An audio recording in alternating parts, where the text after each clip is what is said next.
This is a fan event. Yes.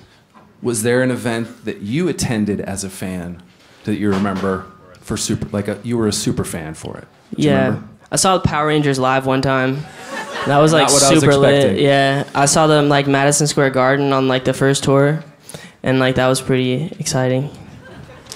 You have to tell more. What was going on at that show?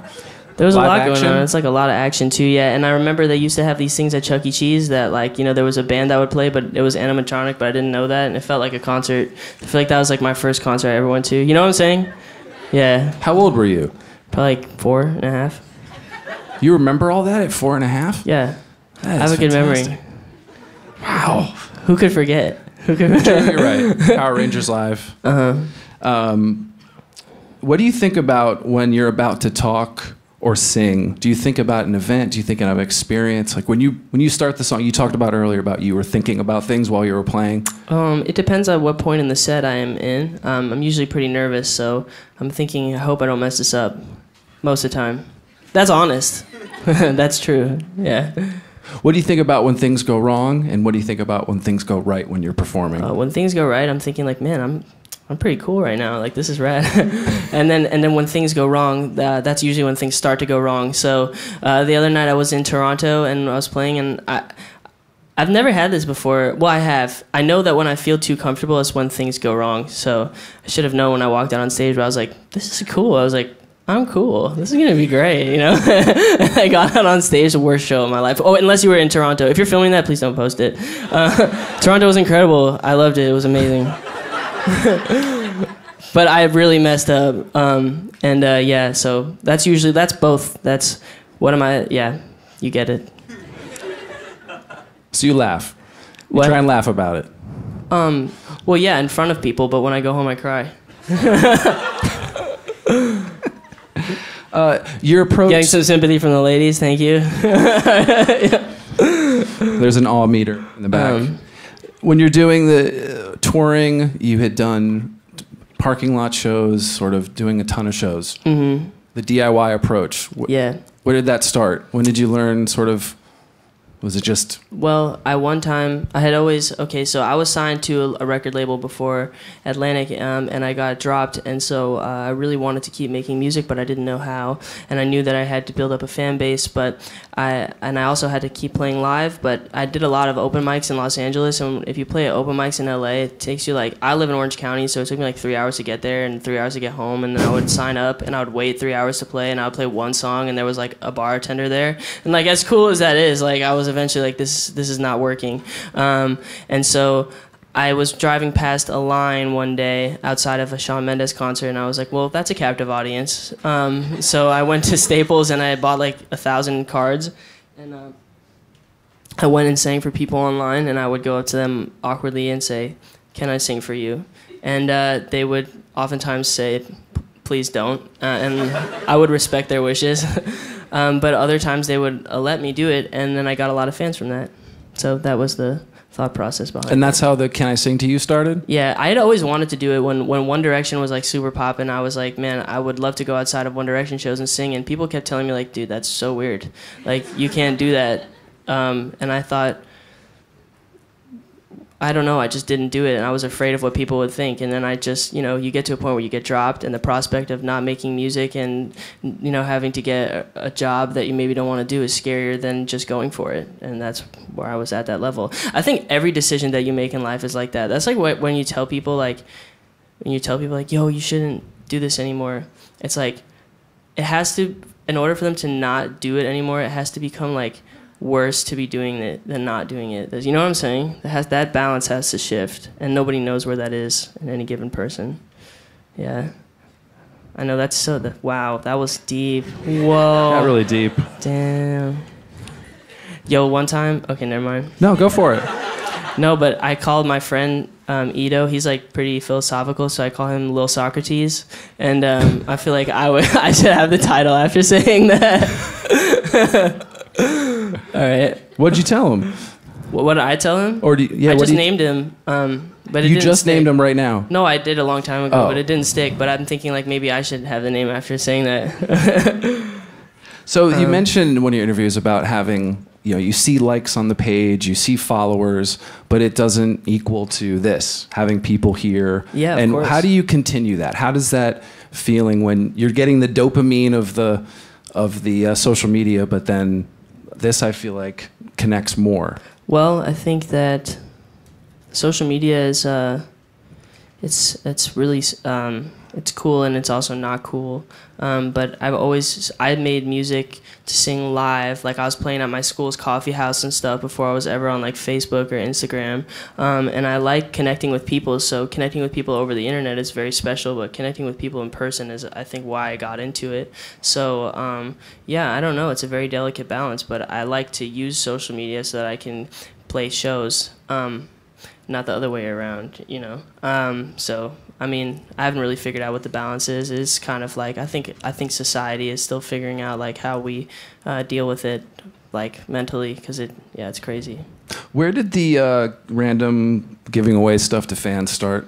It started when I was opening. A fan reached out and said, "You're talking to Alec. You have to ask this." Oh so yeah, well, it started because I was opening for other people's audiences, and it was like that's a very difficult thing to do, especially when people don't know your music.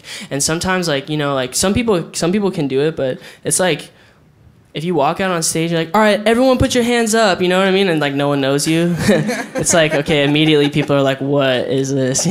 And so I wanted to, I was only playing a few songs. I was opening up for this artist named John Bellion, and I wanted to get, and I wanted people to get to know me if they didn't know my songs. So I felt like by the end of the set, they should know who I am as a human being, and if they like me as a person, then maybe they'll give my music a chance. And that was something different, that they're going to remember that. Hey, remember that guy that gave away something random? Yeah, I gave away like weird stuff. Like I gave away a baby, like not a real baby, but like a... Where would you get this stuff? Like, bodegas? Like Kmart. Kmart? Yeah. Seriously. What? I Dollar like it. store? I like Kmart. Yeah, I mean, no, the dollar store, like, no, I made some serious investments. The babies that I was handing out were like $22. That's some real shit.